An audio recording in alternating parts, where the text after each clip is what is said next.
أعوذ بالله من الشيطان الرجيم. بسم الله الرحمن الرحيم.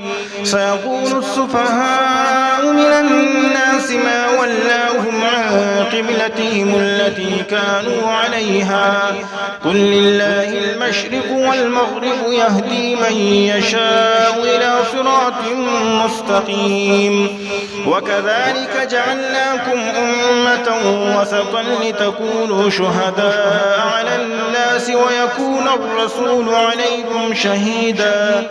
وما جعلنا القبلة التي كنت عليها إلا لنعلم من يتبع الرسول ممن ينقلب على عقبيه وإن كانت لكبيرة إلا على الذين هدى الله وما كان الله ليضيع إيمانكم إن الله بالناس لرؤوف رحيم. قد نرى تقلب وجهك في السماء فلنولينك قبلة ترضاها فول وجهك شطر المسجد الحرام وحيث ما كنتم فولوا وجوهكم شطره وإن الذين أوتوا الكتاب ليعلمون أنه الحق من ربهم وما الله بغافل عما يعملون. ولئن أتيت الذين أوتوا الكتاب بكل آية ما تبعوا قبلتك وما أنت بتابع قبلتهم وما بعضهم بتابع قبلة بعض ولئن اتبعت أهواءهم من بعد ما جاءك من العلم إنك إذا لمن الظالمين. الذين آتيناهم الكتاب يعرفونه كما يعرفون أبناءهم وإن فريقا منهم ليكتمون الحق وهم يعلمون. الحق من ربك فلا تكونن من الممترين. ولكل وجهة هو موليها فاستبقوا الخيرات أينما تكونوا يأتي بكم الله جميعا إن الله على كل شيء قدير. ومن حيث خرجت فول وجهك شطر المسجد الحرام وإنه للحق من ربك وما الله بغافل عما تعملون. ومن حيث خرجت فول وجهك شطر المسجد الحرام وحيث ما كنتم فولوا وجوهكم شطره لئلا يكون للناس عليكم حجة إلا الذين ظلموا منهم فلا تخشوهم واخشوني ولأتم نعمتي عليكم ولعلكم تهتدون. كما أرسلنا فيكم رسولا منكم يتلو عليكم آياتنا ويزكيكم ويعلمكم الكتاب والحكمة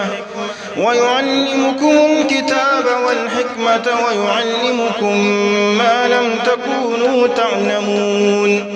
فاذكروني أذكركم واشكروني ولا تكفرون. يا أيها الذين آمنوا استعينوا بالصبر والصلاة إن الله مع الصابرين. ولا تقولوا لمن يقتل في سبيل الله أموات بل أحياء ولكن لا تشعرون.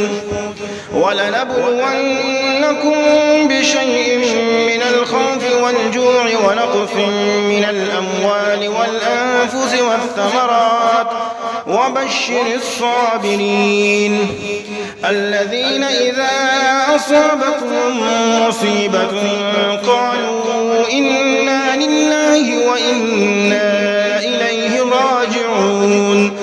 أولئك عليهم صلوات من ربهم ورحمة وأولئك فأولئك هم المهتدون.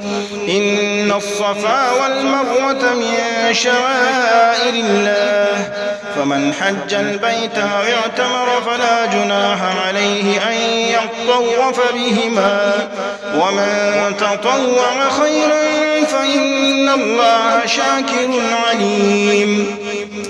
إن الذين يكتمون ما أنزلنا من البينات والهدى من بعد ما بيناه للناس في الكتاب أولئك يلعنهم الله ويلعنهم اللاعنون، إلا الذين تابوا وأصلحوا وبينوا فأولئك أتوب عليهم وأنا التواب الرحيم.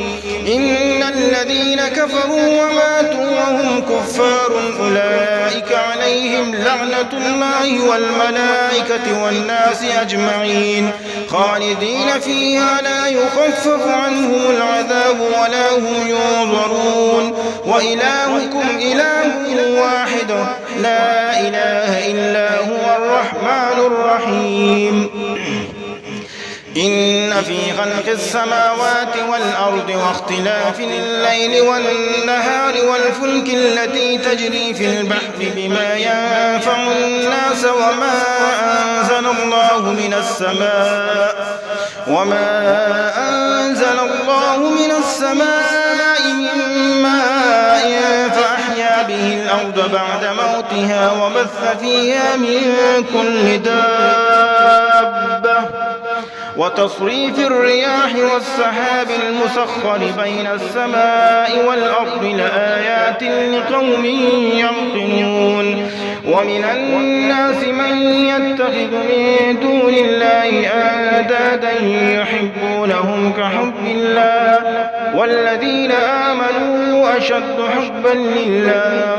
ولو يرى الذين ظلموا إذ يرون العذاب أن القوة لله جميعا وأن الله شديد العذاب. إذ تبرأ الذين اتبعوا من الذين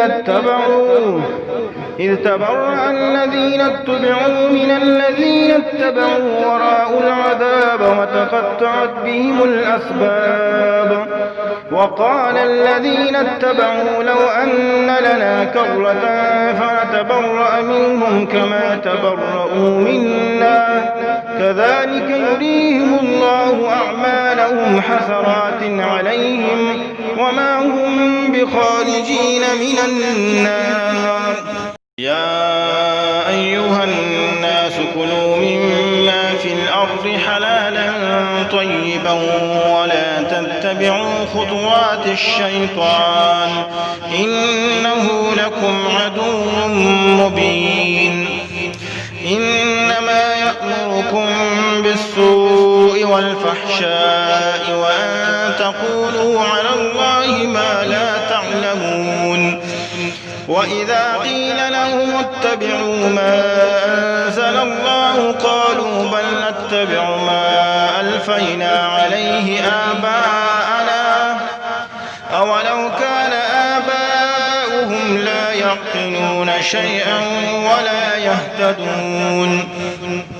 ومثل الذين كفروا كمثل الذي ينعق بما لا يسمع إلا دعاء ونداء صم بكم عمي فهم لا يعقلون. يا أيها الذين آمنوا كلوا من طيبات ما رزقناكم واشكروا لله إن كنتم إياه تعبدون. إنما حرم عليكم الميتة والدم ولحم الخنزير وما أهل به لغير الله فمن اضطر غير باغ ولا عاد فلا إثم عليه إن الله غفور رحيم. إن الذين يكتمون ما أنزل الله من الكتاب ويشترون به ثمنا قليلا أولئك ما يأكلون في بطونهم إلا النار ولا يكلمهم الله يوم القيامة ولا يزكيهم ولهم عذاب أليم.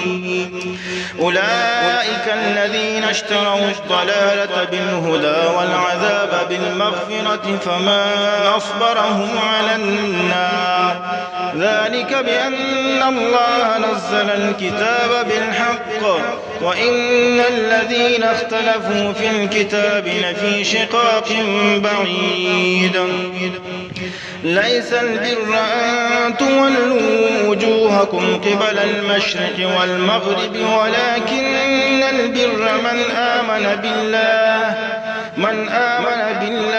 واليوم الآخر والملائكة والكتاب والنبيين وآتى المال على حبه ذوي القربى واليتامى والمساكين وابن السبيل والسائلين وفي الرقاب وأقام الصلاة وآتى الزكاة والموفون بعهدهم إذا عاهدوا والصابرين في البأساء والضراء وحين البأس أولئك الذين صدقوا وأولئك هم المتقون يا أيها الذين آمنوا كتب عليكم القصاص في القتلى الحر بالحر والعبد بالعبد والأنثى بالأنثى فمن عفي له من أخيه شيء فاتباع بالمعروف وأداء إليه بإحسان ذلك تخفيف من ربكم ورحمة فمن اعتدى بعد ذلك فله عذاب أليم ولكم في القصاص حياة يا أولي الألباب لعلكم تتقون ولكم في القصاص حياة يا أولي الألباب لعلكم تتقون كتب عليكم إذا حضر أحدكم الموت إن ترك خيرا الوصية للوالدين والأقربين بالمعروف حقا على المتقين فمن بدله بعدما سمعه فإنما إثمه على الذين يبدلونه إن الله سميع عليم فمن خاف من موص جنفا أو إثما فأصلح بينهم فلا إثم عليه إن الله غفور رحيم يا أيها الذين آمنوا كتب عليكم الصيام كما كتب على الذين من قبلكم لعلكم تتقون أياما معدودات فمن كان منكم مريضا أو على سفر فعدة من أيام أخر وعلى الذين يطيقونه فدية طعام مسكين فمن تطوع خيرا فهو خير له وأن تصوموا خير لكم إن كنتم تعلمون شهر رمضان الذي أنزل فيه القرآن هدى للناس وبينات من الهدى والفرقان فمن شهد منكم الشهر فليصمه ومن كان مريضا أو على سفر فعدة من أيام أخر يريد الله بكم اليسر ولا يريد بكم العسر ولتكملوا العدة ولتكبروا الله على ما هداكم ولعلكم تشكرون وإذا سألك عبادي عني فإني قريب أجيب دعوة الداع إذا دعاني فليستجيبوا لي وليؤمنوا بي لعلهم يرشدون أحل لكم ليلة الصيام الرفث إلى نسائكم هن لباس لكم وأنتم لباس لهن علم الله أنكم كنتم تختالون أنفسكم فتاب عليكم وعفى عنكم فالآن باشروهن وابتغوا ما كتب الله لكم وكلوا واشربوا حتى يتبين لكم الخيط الأبيض من الخيط الأسود من الفجر ثم أتموا الصيام إلى الليل ولا تباشروهن وأنتم عاكفون في المساجد تلك حدود الله فلا تقربوها كذلك يبين الله آياته للناس لعلهم يتقون ولا تأكلوا أموالكم بينكم بالباطل وتدلوا بها إلى الحكام لتأكلوا فريقا من أموال الناس بالإثم وأنتم تعلمون يسألونك عن الأهلة قل هي مواقيت للناس والحج وليس البر بأن تأتوا البيوت من ظهورها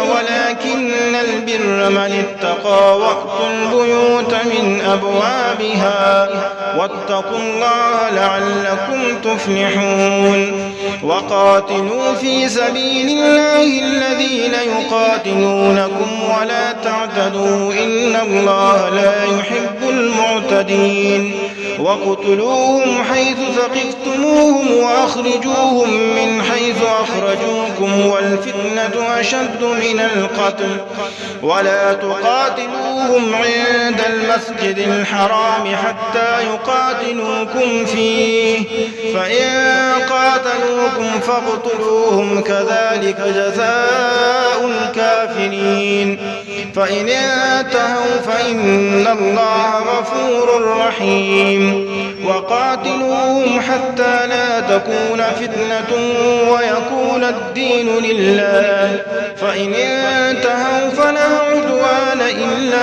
على الظالمين الشهر الحرام بالشهر الحرام والحرمات قصاص فمن اعتدى عليكم فاعتدوا عليه بمثل ما اعتدى عليكم واتقوا الله واعلموا أن الله مع المتقين وأنفقوا في سبيل الله ولا تلقوا بأيديكم إلى التهلكة وأحسنوا إن الله يحب المحسنين أتموا الحج والعمرة لله فإن أحصرتم فما استيسر من الهدي ولا تحلقوا رؤوسكم حتى يبلغ الهدي محله فمن كان منكم مريضا أو به أذى من رأسه ففدية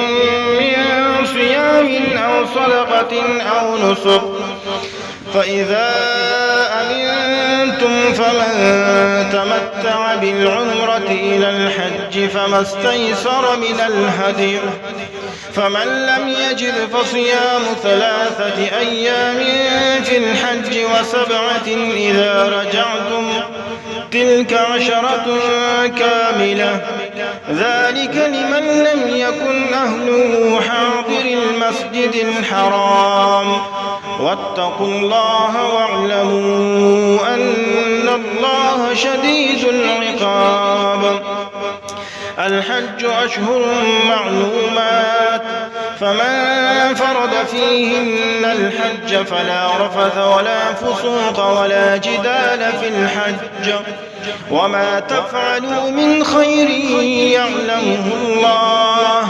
وتزودوا فإن خير الزاد التقوى واتقون يا أولي الألباب ليس عليكم جناح أن تبتغوا فضلا من ربكم فإذا أفضتم من عرفات فاذكروا الله عند المشعر الحرام واذكروه كما هداكم وإن كنتم من قبله لمن